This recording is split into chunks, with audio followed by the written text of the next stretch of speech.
لیکن اگر آخرت کا خیال ہو، باپ اپنی بیٹی کا رشتہ کروانا چاہتے ہیں، دنیا کا خیال ہو، کہے گا سب سے پہلی چیز دیکھے گا مال ہو، دولت ہو، لیکن اگر آخرت کا خیال ہوگا سب سے پہلی چیز دیکھے گا ایمان ہو، خوف خدا ہو، پرہیزگار ہو، متقی ہو، پھر سیکنڈری پہ کیا لاتا ہے؟ فائنینشلی بھی تھوڑا مضبوط ہو تاکہ میری بیٹی خوش رہے۔ تو اگر ہماری زندگی کی ساری کیلکولیشن کا بیس اور دھاگا آخرت ہو، نوکری تلاش میں جا رہا ہوں، کون سی نوکری کروں؟ دنیا کا خیال ہوگا میں اس نوکری کی تلاش میں جاؤں گا جس میں زیادہ سے زیادہ مجھے مال ملے، لیکن اگر آخرت کا خیال ہو، پرائرٹی میری یہ ہوگی کہ وہ نوکری کروں جس سے رزق حلال ملے، شبہہ بھی جس میں حرام کا نہ ہو۔ لیکن آج یہ پرائرٹیز ہماری نہیں ہے، کیونکہ ہمارے ذہن میں معاد کا تصور کیا ہو چکا ہے؟ کمزور ہو چکا ہے، اور دنیا کا تصور، دنیا بہت روشن ہے، معاد ظلمت میں چلا گیا ہے، اندھیروں میں چلا گیا ہے۔ آغا انصاری کہتے ہیں میں رات کو سو گیا، صبح ہوئی، میرے گھر کے دروازے پہ دستک ہوئی، جیسے دستک کوئی دروازہ کھولا، میرا ایک شاگرد آیا، تو قبلہ کل میں نے بڑا عجیب خواب دیکھا ہے۔ اب دیکھیے تعبیر بھی اہل بیت بتا رہے ہیں، یعنی جو آپ کرو گے،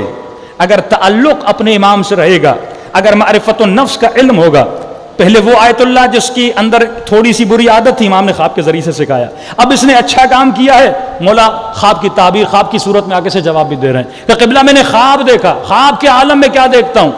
کہ شیطان ملعون ہے، اس کے ہاتھوں میں سینکڑوں رسیاں ہیں، اور دیکھ رہا ہوں سینکڑوں لوگوں کی گلے میں یہ رسیاں بندھی ہوئی ہیں، اور شیطان کھینچ کھینچ کے ان کو لے جا رہا ہے۔ ہمارے یہ کرانی استاد تھے، وہ مزاحیہ طور پہ کہتے تھے کہ کچھ ایسے تھے جن کو شیطان کھینچ کے لے جا رہے تھے، اور کچھ ایسے تھے کہ وہ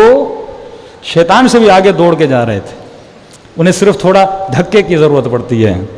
اور وہ اتنا گمراہی میں آگے بڑھ جاتے ہیں کہ شیطان کو کہنے کی ضرورت بھی نہیں پڑتی کہ قبلہ میں نے اتنی رسیاں دیکھی، لیکن ایک رسی سب سے موٹی تھی جس کو شیطان بڑی زحمت سے کھینچ رہا تھا، اور استاد معظم میں نے تعجب سے یہ دیکھا کہ وہ رسی آپ کے گلے میں تھی، آپ کو لے جا رہا تھا، لیکن اور تعجب یہ ہوا کہ آدھے راستے میں آپ رسی چھڑا کے بھاگ گئے۔ اس نے کہا بیوی نے بھیجا تو تھا لیکن مولا نے بچا لیا، صلوات پڑھے محمد و آل محمد۔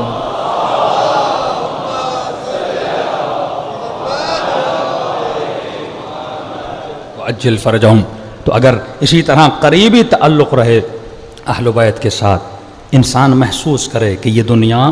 مقام فنا ہے، ہر چیز اس دنیا میں فنا ہو جائے گی، اور بقا کس کو ہے؟ بقا میری روح کو ہے۔ دنیا میں جو بھی ڈیسیجن لوں، وہ بزنس کا ڈیسیجن، بیٹے کی شادی، بیٹی کی شادی، کہیں پہ بچے کو ایجوکیشن کے لیے بھیج رہے ہو، بیٹی کو یونیورسٹی میں بھیج رہے ہو، ہر وہ کام کرو جس میں پہلے پرائرٹی یہ رکھو کہ اس کی آخرت کا کیا ہوگا،